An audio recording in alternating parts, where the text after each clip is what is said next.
So eto na nga po mga idol, World Boxing Organization iniimbestigahan na ang naging pandaraya o dayaan nga po sa naging laban ng ating kababayan na si Charles Suarez kontra dito kay Emmanuel Navarrete. Well, kung bago ka lang sa ating channel, please huwag mo nakakalimutan na mag-like and subscribe. Maraming salamat po. Mga kaibigan, very clear at naglalabasan na po ngayon ang mga record video sa naging laban nga po nito si Suarez at Navarrete. At kumpirmado ho no, na hindi headbutt ang nangyari, bagko solid punch po ang tumama dito nga po sa kaliwang kilay nitong si Navarrete kaya dumugo. Pero nakita nyo naman yung nangyari, no?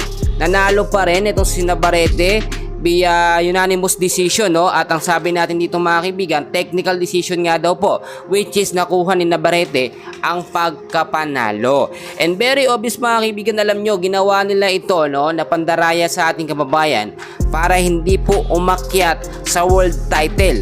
Isang panalo na lamang kita sana ating kababayan sa world title ay nabahiran pa ng pagkatalo, which is ngayon merong 18 wins at isang talo mga kaibigan. Ngayon syempre hindi ito makakalusot dahil nga po no, at hindi ito pa pwedeng i-tolerate. Ang mga top rank CEO mga kaibigan, yung mga kilalang promoter nagbibigay ng kanilang apila na dapat nga po ay ayusin ito. Pero kapag ito hindi naayos mga kaibigan, agad-agad pong kikilos dyan ang World Boxing Organization para bigyan ng leksyon. Especially yung referee na nagbigay nga po ng headbutt, pati na rin po yung mga judges na nanahimik lang at tila binayaran mga kaibigan at napunta kay Emmanuel Navarrete ang pagkapanalo.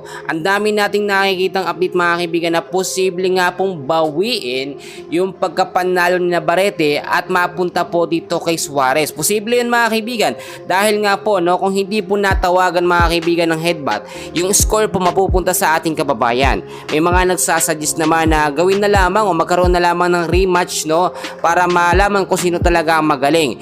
Nasa round 8 lamang at may mga nagsasabi save by the bell daw po no, itong si Suarez, which is hindi naman talaga totoo. Save by the bell ito pong si Navarrete mga kaibigan, dahil kung hindi tumunog yung bell na yun, baka hindi lang dugo ang tamuhin niya sa kanyang kaliwang kilay at ma-knockdown pa siya o ma-knockout in worse mga kaibigan.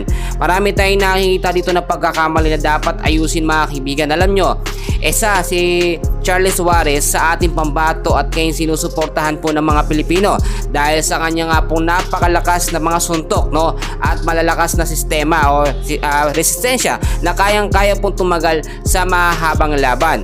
18 wins na siya, wala pang talo, pero dahil nga sininaya siya, nagkaroon siya ng isang talo. Magkagayon man, abangan natin ang mga susunod na update. And please dyan lang kayo, huwag niyong kakalimutan na mag-like and subscribe. Maraming salamat po.